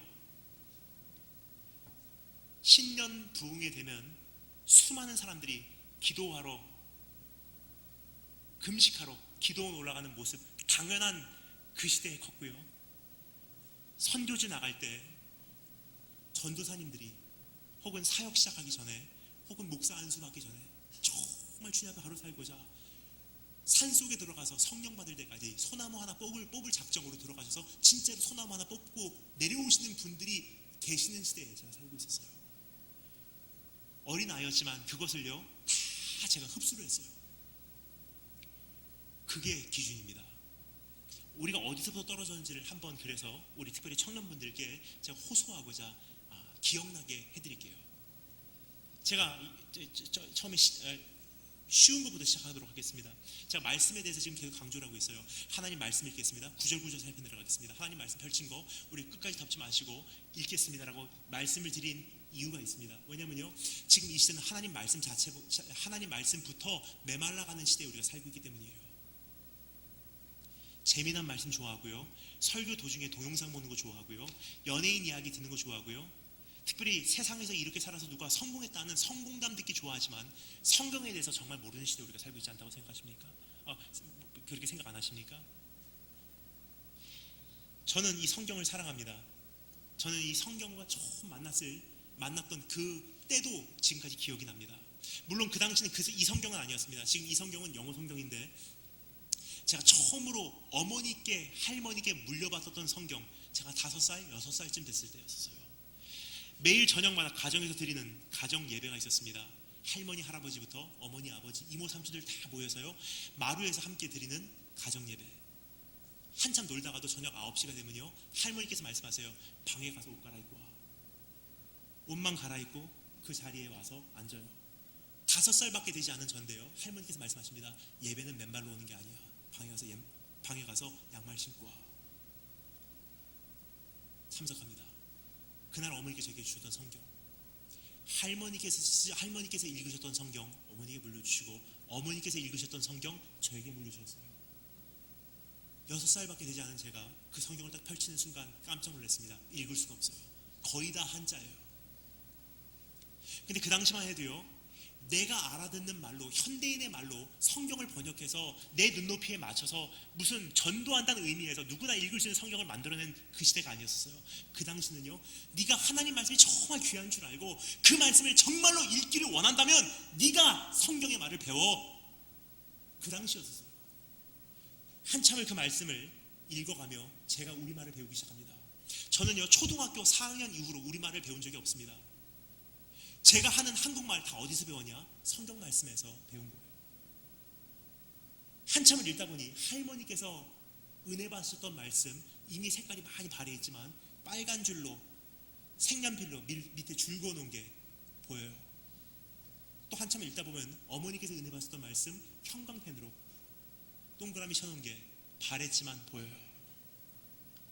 한참 읽다 보니까 그 옆에 날짜가 써 있어요. 근데 제가 익숙한 날짜예요. 몇 월 며칠? 그때 우리 집에 이런 일이 있었는데, 그 말씀하고 그 날짜를 보니까 우리 집의 이 문제를 어머니께서 이 말씀으로 응답받고 해결하셨구나. 저도 모르는 사이에 그 말씀이 제 마음이 빼앗기기 시작해요. 계속 그 말씀이 제 머릿속에 맴돌고 있다는 거예요. 왜냐? 저의 가정을 살린 말씀이기 때문에. 그런데 어느 날 저도 저의 삶에서 어떠한 문제를 경험하게 됩니다. 이 역경을 경험하면요, 제일 즉각적으로 생각나는 말씀, 그 말씀들이에요. 왜냐? 항상 머리에 맴돌고 있기 때문에. 그 순간 더 이상 할머니와 어머니께서 경험한 하나님의 말씀이 아니라 제가 직접 저의 삶에서 경험하는 저의 신앙 고백으로 형성되는 말씀으로 탄생이 돼요. 어느 날 돌아보니 깜짝 놀랍니다. 이미 돌아가셔서 주님 나라 가신 지 오래되신 할머니와 연세가 많이 드신 어머니와 젊은 목사인 제가요, 영성이 똑같아요. 왜요? 성경책 하나 같이 쓴 것 때문에, 같이 믿음 생활한 것 때문에. 그래서 여러분, 그냥 우리가 아무렇지도 않게 부르는 찬양이지만 저는 이 찬양을 부를 때마다 거의 울어요. 나의 사랑하는 책, 이 책 중에 있으니 성경 내가 심히 사랑합니다. 귀하고 귀하다 어머니의 무릎 위에 앉아서 재미있게 듣던 말, 이 책 중에 있으니 내가 이 성경 내가 심히 사랑합니다. 옛날 용맹스럽던 다니엘의 역사와 유대 임금 다윗 왕, 엘리야가 병거 타고 하늘로 올라갔던 일을 지금까지 기억합니다. 예수 세상 계실 때 많은 고난 당하시고 그 십자가 달리신 일들을 어머니께서 읽으셨던 그 순간 눈물 흘렸던 일들을 난 지금까지 잊지 않고 기억합니다. 제가 이 말씀을 드리면서 지금 가만히 보니까요, 참 희한해요. 청년들은 별로 반응이 없어요. 근데 어르신들은요, 왠지 말씀드리겠습니다. 바로 제가 이걸 말씀드리고 싶은 거예요. 그 시대의 보편적인 예요. 이게 일반적인 크리스찬 상식이었어요. 이게. 그 지금 어떻습니까? 교회 올 때 성경 안 갖고 오는 게 우리의 일반 모습이에요. 핸드폰 갖고 옵니다. 핸드폰 배터리 충전 깜빡하거나, 어차피 교회 와봤자 PPT에서 띄워주니까 방송실에서 깜빡하거나 PPT 안 띄워주거나 예배 도중에 정전이 되거나 컴퓨터에 문제가 있으면요, 예배를 드리면서 예배에 가장 중요한 하나님 말씀도 조차 함께 합독을 못하는 시대에 우리가 살고 있다는 거예요. 하나님 말씀 읽으십니까? 이번에 휴가 때 어떻게 하셨습니까? 이전까지만 해도요, 성도들이 교회 갈 때 성경책 들고 다니셨어요. 정말 귀한 말씀, 성경책 들고 다녔어요. 휴가 갈 때도요, 성경책 들고 가서 그냥 읽는 거예요. 근데 지금 어떻습니까? 성경책 무거운 거 그냥 놓고 어차피 핸드폰이 있으니까 근데 안 읽습니다. 핸드폰 가지고 읽으십니까? 거의 안 읽어요. 카톡 보지. 그 대신 뭐 갖고 갑니까? 양심에는 찔리니까 생명의 삶 한 권 가지고 가서 그냥 아침 브런치 먹으면서 생명의 삶 한 4장 읽으면요, 나 주님과 교제하고 있다고 자부합니다. 주님과 나와의 교제는 그것으로 내 영성이 지켜지지 않습니다. 그뿐입니까? 여러분, 우리나라 잘 산 지 얼마 안 됐다고 말씀드렸죠. 사실 이 지역 그리고 부평 쪽으로 나가면 나갈수록 얼마나 많은 시장들이 있었는지 여러분 기억하십니까? 시장. 전 시장 가는 걸 굉장히 좋아했어요. 할머니 손잡고. 시장 갈 때 꼭 기억이 납니다. 신발 갈아 신고 가야 돼요. 그 당시만 해도요, 잘 포장된 시장이 아니었었어요. 정말 신발 베릴 수밖에 없는 시장. 근데 시장에 가면요, 할머니 따라간지라 할머니 친구들, 교회 권사님들이 많이 일하고 계세요. 지금까지 그 기억이 생생히 납니다. 가면요, 권사님들이 저에게 덥다고 물을 한 잔 따라서 주세요. 그 물 파시는 분들이 있어요. 집에서 옥수수차, 보리차 얼려서요, 통에다 담으셔서 파란색, 초록색, 하얀색 꽃무늬 포장한 스티로폼 아이스박스 다 담아서 미약가를 끌고 나오세요. 그럼 거기서 통 꺼내 놓으면요, 무더운 여름 날씨에 조금 녹으면 한 컵 따라서 팔고 한 컵 따라서 팔고. 그 당시 사람들이 왜 그렇게 먹었는지 모르겠습니다. 보리차에다가 가끔 설탕 타고 드시는 분들도 계시고요, 옆에서 나물 파시는 할머니들 큰 다라이에다가 나물 한 주먹, 검은 비닐봉투다 한 근 팔고, 거기서 받은 1,000원짜리, 그 당시 1,000원짜리는요 하늘색 1,000원짜리가 아니에요. 불구스름한 1,000원짜리. 근데 그 1,000원짜리는 왜 그렇게 쉽게 찢어지고 구겨지고 새까매지기가 쉬웠는지 다 앞치마에다가 넣어놓으세요. 근데 그 권사님들 집에 오셔서 어떻게 하시는지 여러분 기억하십니까? 많이 그 기억하실 거예요. 집에 오시면요, 다 펴놓으시고요, 스카치 테이프로 찢어진 데 다 붙이세요. 그리고 다림질로 다 펴세요. 하얀 봉투에다가 넣어놓으시고요, 이름 쓰시고 성경책 사이에다가 껴놓으시고 주일까지 기다려야 되는데 차마 주일까지 기다리지 못하고 그 다음날 새벽 예배 나가서 담임 목사님 나오시기도 전에 정말 두려움과 떨림으로 강단 위에다가 올려놓으시면서 기도합니다. 자녀들 학비 있었던 분들 아니세요? 유학 보내달라고 땡깡 부리는 그 아이들 위해서 줄 만한 돈 없으셨어요. 딸아이 결혼시킬 만한 돈도 없었고요. 그런데요, 그거 올려놓으면서 그분들 기도하셨습니다. 하나님, 정말 더 드리고 싶은데 이거밖에 드리지 못해서 죄송합니다.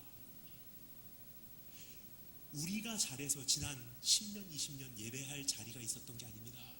그러한 분들이 드렸기 때문에 그런 물질들이 조금이나마 쌓여서 부족한 우리 청년들이 예배드릴 수 있는 자리가 그래도 그나마 20년, 30년 있었던 것이지, 우리가 드리는 헌금으로는 택도 없습니다, 여러분.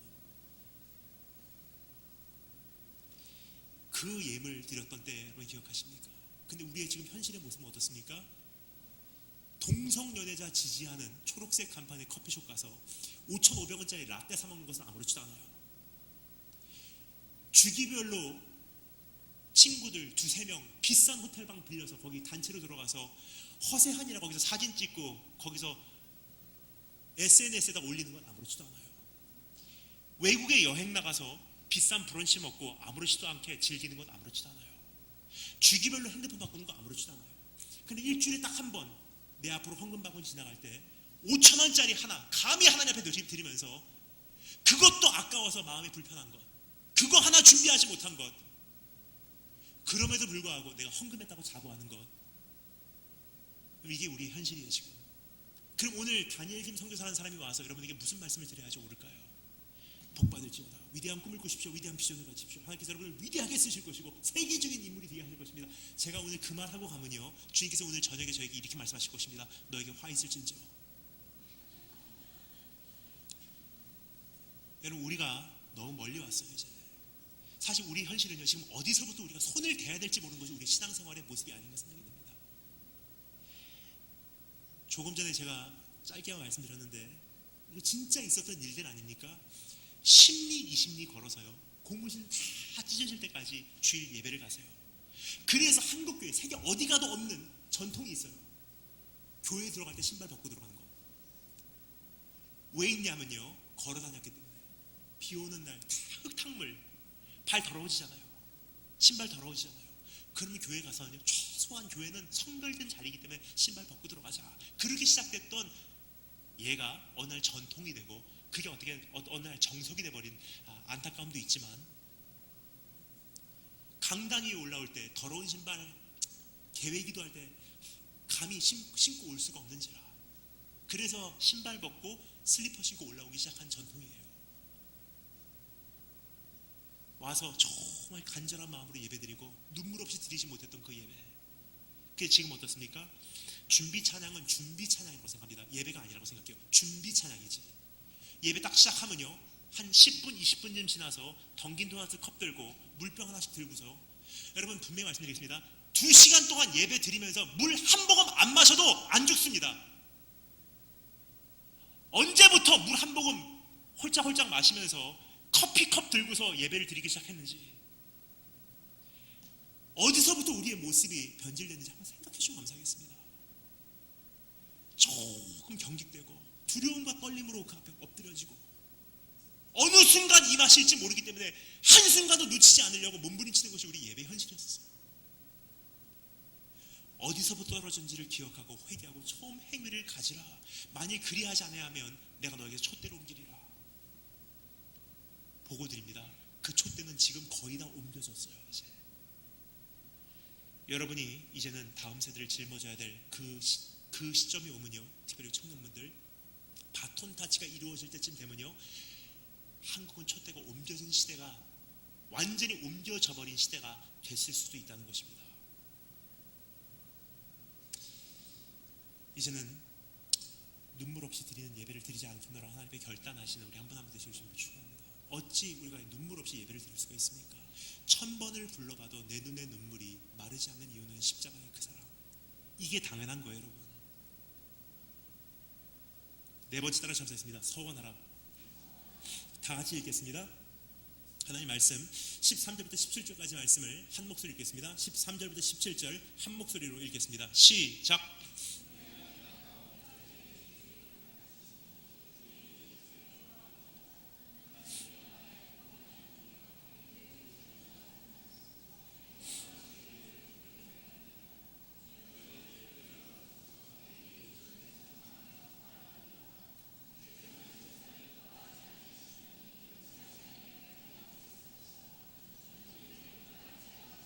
17절.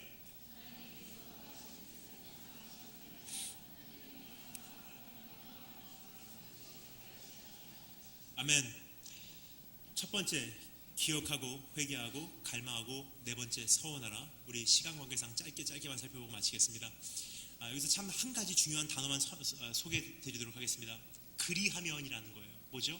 지금까지 있었던 것을 전제로 그렇게 하신다면은 이렇게 하겠습니다라는 전환점에서 사용되는 단어입니다. 그럼 지금까지 살펴본 내용이 뭐죠? 1절부터 12절까지 말씀, 나 기억하고 돌아옵니다. 그리고 회개합니다. 정말 주님의 그 감격을 회복시켜 주시옵소서. 회복시켜 주신다면은, 용서를 다시 한번 허락해 주신다면은, 이전의 모습으로 나와 주님과의 교제가 회복되게 하신다면은, 다시 한번 그 구원의 기쁨을 내 안에 샘솟아 오르게 하신다면은, 내가 그 감격을 가지고 만민에게 외치겠습니다. 그러면 그들이 그 소리를 듣고 주 앞에 돌아올 것입니다. 지금 읽은 내용입니다. 여기서 한 가지 중요한 것은요, 사역과 봉사와 헌신은요, 내가 회복된 후에 일어나는 거예요. 근데 지금 우리는 너무나 많은 경우 감격이 없어도 찬양단 서고요, 내 안에 기도하지 않아도 우리는 쉽게 봉사할 수 있다고 생각을 합니다. 근데 여러분, 오늘 하나님 앞에서 한 가지 결단하기를 원하는 것은요, 한 단기 선교여행 가는 것으로 내가 뭐 한다고 생각하지 않겠습니다. 일하는 거 좋아하지 않겠습니다. 내가 봉사하는 것으로 나 구원받았다고 만족하지 않겠습니다. 이 정도 헌신했으니까 나 그래도 괜찮은 믿음 생활 하고 있어라고 착각하지 않겠습니다. 주님께서 우리를 뭐라고 부르셨죠? 증인이라고 부르셨어요. 여러분, 증인의 본질은 무엇입니까? 증거하는 것이 아닙니다.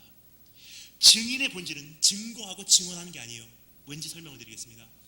내가 직접 본 경험도 없는데, 진짜로 경험한 적도 없는데 가서 증거하고 증언하면 뭐죠? 거짓 증언이에요. 따라서 증인의 본질은 증거가 아닙니다. 증인의 본질은 무엇입니까? 네가 진짜로 본 적이 있냐는 거예요. 네가 진짜로 목격한 적이 있냐는 거예요. 네가 정말로 경험한 적이 있냐는 거예요. 네가 정말로 맛본 적이 있냐는 거예요. 그게 본질이에요. 그리고 맛을 봤기 때문에, 경험을 했기 때문에, 봤기 때문에 가서 외치어야 되는데, 외치지 않으면, 그때부터 증거하지 않으면 뭐죠? 진리를 알면서도 말하지 않은 너에게 화 있을진저. 증인에게 증거하는 것은 임무이지 본질은 아닙니다. 증인의 본질은 내가 진짜로 경험한 적이 있냐는 거예요. 근데 주님께서 우리에게 말씀하시는 것은요, 가서 전도해라. 뭘 가지고 전도하실래요? 나 자신도 하나님을 그렇게 귀하게 생각 안 하는데 뭘 가지고 말하겠습니까? 나 자신도 주님 앞에 정말 생명 드릴 준비가 되어 있지 않은데 무엇으로 열방에게 나가겠습니까? 나 자신도 하나님을 정말 감사합니다 하는 그 감격이 없는데 무슨 찬양을 드리냐는 거예요. 오늘 하나님 앞에서 어떠한 사역 전에, 어떠한 선교 전에, 어떠한 전도 전에 먼저 내가 변화받아야 되겠습니다. 내 자녀에게 어떻게 하기 전에, 내 부모에게 어떻게 하기 전에, 내 직장에서 어떠한 일을 하기 전에 내가 먼저 그 감격을 회복하기를 소망합니다. 주 앞에 결단하신 축복 들으심으로 축원합니다. 마지막 다섯 번째 따라 점수했습니다. 중보하라. 다 같이 읽겠습니다. 18절 19절 한 목소리로 읽겠습니다. 18, 19 두 구절을 한 목소리로 읽겠습니다. 시작.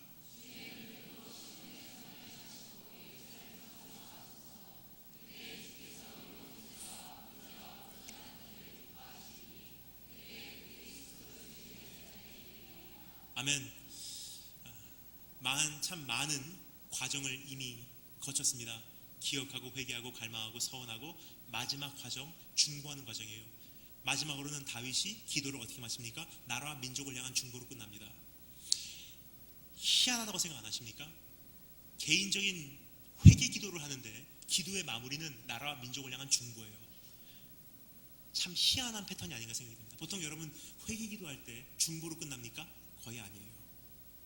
그렇다면 왜 다윗은 자기의 개인적인 회개를 하면서 기도의 마무리는 중보로 끝낼까요? 나단 선지자가 다윗에게 뭐라고 말했는지를 들으면요, 우리가 그 이유를 알 수 있습니다. 나단 선지자가 다윗에게 뭐라고 말했죠? 당신의 죄는 하나님께서 용서하실 것입니다. 그렇지만 당신이 여호와의 원수에게 비방할 거리를 안겨주었으므로 당신이 낳은 아이가 반드시 죽으리라 하고 나단이 자기 집으로 돌아가니라. 뭐라고요? 다윗이 행한 죄로 인해서 여호와의 원수가 세상 사람들이 비방할 거리를 얻었대요. 바로 이런 뜻입니다. 내가 회개하면요, 나는 용서받아요. 근데 중요한 것은요, 내가 잘못 사는 1년이란 시간 동안, 10년이면 10년이란 시간 동안 내 모습 보면서 실족해버린 세상 사람들은 어떻게 하냐는 거예요.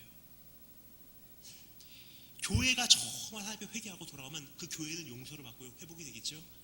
근데 교회가 잘못 사는 10년이라는 시간 동안 개독교라고 생각했던 그 사람들, 제가 저게 교회면 나 교회 안 가 했던 그 사람들은 어떻게 하냐는 거예요. 그럼 진짜로 회개하고 우리가 끝까지 책임지기를 원하면요, 나 때문에 실족한 사람들까지도 내가 책임지지 않으면 안 된다는 것입니다. 하나님, 내가 정말 믿음 생활 잘못해서 직장에서, 가정에서, 학교에서 그 사람들이 주님 안 믿겠다고 합니다. 내가 정말 빛과 소금의 사명을 감당하지 못해서 내가 좋은 영향력을 끼치지 못한지라 나보고는 교회 안 나가겠다고 합니다. 근데 하나님, 내가 저지르는 문제가 정말 크오니 그들의 영혼마저 내가 책임질 수 없사오니 나를 불쌍히 여겨주시사 그들에게도 하나님 다시 한번 복음이 들어갈 수 있는 통로를 열어주세요.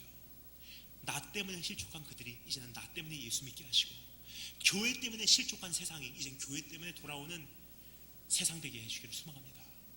그 기도하는 거예요. 거기까지 책임을 지는 것이 회개입니다. 거기까지 기도를 하니까 결론이에요. 결과가 이렇게 나옵니다. 그때 주께서 의로운 제사와 번제와 온전한 번제를 기뻐하시니 그때 그들이 수소를 주의 제단에 드리리이다. 번역합니다. 그때까지는 안 받으셨다는 거예요. 내가 아무리 찬양한다고 자부하고요, 화려한 예배를 드린다고 생각하고요, 프로그램을 완벽히 진행하고요, 정말 앞에 다 드렸다고 생각을 해도요, 내가 기억하고 돌아오고 진짜 회개를 하고 주님 앞에 돌아와서 그 감정이 회복되고 눈물이 회복되고 정말 그 열정이 회복되고, 하나님 정말 이제는 내가 바로 살겠습니다 서원하고, 그리고 내가 저지르는 문제에 대한 수습을 하고, 가정 그 사람들 다시 한번 돌아올 수 있도록 그들을 위해서 중보하고, 세상에 대한 책임을 질 때, 그렇게까지 가지 않고는 우리가 드리는 예배는요, 이중성이 있다는 뜻이에요. 왜냐, 하나님을 위해서 보시기 때문에. 아벨의 피가 나 때문에 실족하고 억울하다고 외치고 있는데 나는 이곳에 오셔서 해도 그 예배는 거짓 예배지 진짜 예배가 아니라는 것입니다. 내가 회사에서, 직장에서 잘못 살아서 내가 저 사람이 장로면 나 교회 안 가라고 생각하는 사람들이 여전히 있는데, 내가 아무리 거룩하게 예배를 드려봤자 하나님께서는 그 예배 안 받으신다는 거예요. 우리 하나님은 온전하신 분, 거룩하신 분, 완전하신 분. 무슨 뜻이냐면요, 예배를 예배답게 드리지 않고는 그 예배는 흠양되지 않습니다. 예배라는 것은요, 정말 시 앞에서 올려드리는 내 인생은요, 내 삶을 드린다는 것은요, 드리는 사람의 입장에서 전해지냐 안 전해지냐가 아니에요. 받는 분의 입장에서 받냐 안 받냐예요. 여러분께서 오늘 신앙생활 하신다는 것, 신앙생활하는 본인의 기준에서 합격하고 계십니까? 아니면 신앙생활을 심판하시는 그분의 입장에서 오늘 합격하시고 계십니까? 다 같이 머리 숙이시면 감사하겠습니다. 다시 잠시 눈 감고 기도하는 시간을 갖도록 하겠습니다. 잠시 머리 숙여주시면 감사하겠고요. 우리 반주해 주시면 감사하겠습니다. 우리 목사님 나오실 때까지 우리 잠시 오늘 말씀을 기억하고 내 가슴에 되새기며 하나님 앞에 우리 짧게나마 결단하고 반응하는 기도를 드리도록 하겠습니다. 사실 여러분, 이 짧은 시간 동안 얼마나 많은 결단의 기도를 우리가 할 수 있겠습니까? 현실적으로 우리가 그러한 여유는 없지만 여러분께 오늘 한 가지 부탁을 드리겠습니다. 사실 이것이 더 양심적인 방향이 아닌가 생각이 됩니다. 그것은 오늘 잠깐 눈물 흘리고 잠깐 몇 마디 기도하고 돌아가는 것이 사실은 주님의 뜻이 아니라고 생각을 합니다. 오늘 이 말씀을 듣고 진짜로 이 말씀이 하나님 말씀으로 들리셨다면 그냥 즐거운 말씀이었습니다, 좋은 말씀이었습니다, 은혜 받는 말씀이었습니다로 끝나서는 이것은 하나님 말씀이 아니라는 것입니다. 성경에서 진짜로 하나님을 하나님으로 만난 사람들은요, 셋 중에 하나 반응만 했습니다. 첫 번째, 그 말씀 가운데 비춰지는 나의 모습이 너무나 견디기 힘들어서 오히려 그 말을 하는 자를 돌을 들어 치려고 했습니다. 불쾌하게 느껴졌다는 것입니다. 두 번째 반응, 낙심하고 근심하고 집으로 돌아갑니다. 불편해서 잠을 못 잡니다. 세 번째, 정말로 하나님 말씀을 하나님 말씀으로 들었다면 가슴 찢고 그 앞에 꼬꾸라져 엎드려 하나님, 난 죄인입니다. 내가 구원받기 원합니다. 내가 어떻게 해야 구원받을 수 있습니까? 참회하는 모습으로 임했다는 것입니다.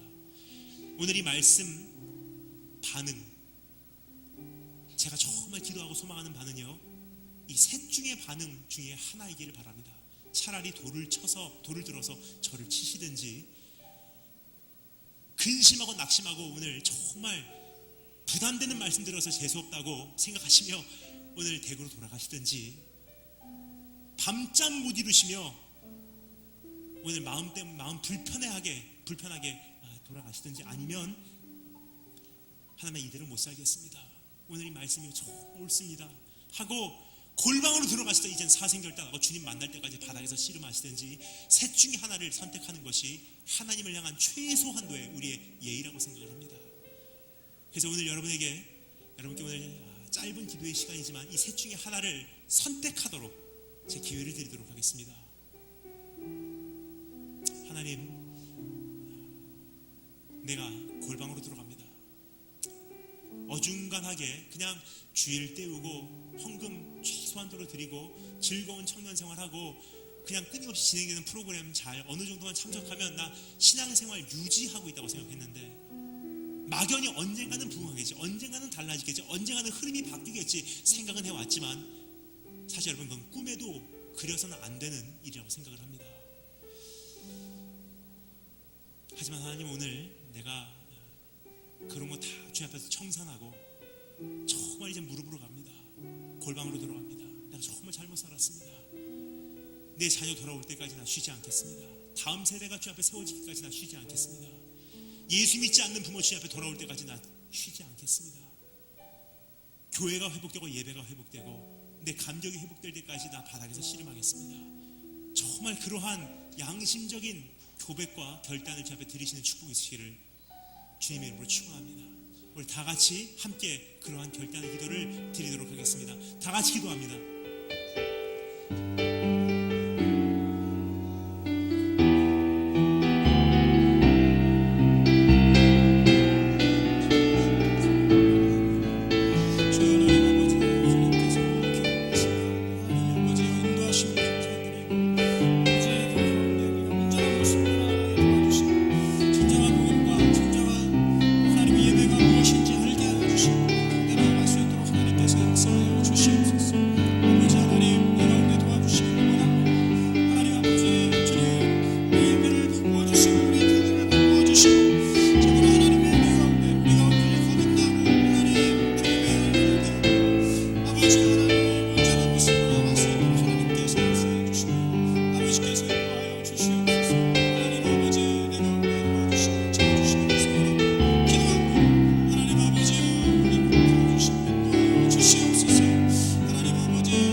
찬송가 365장 다시 찬송하면서 우리 헌금하겠습니다. 찬송가 365장입니다.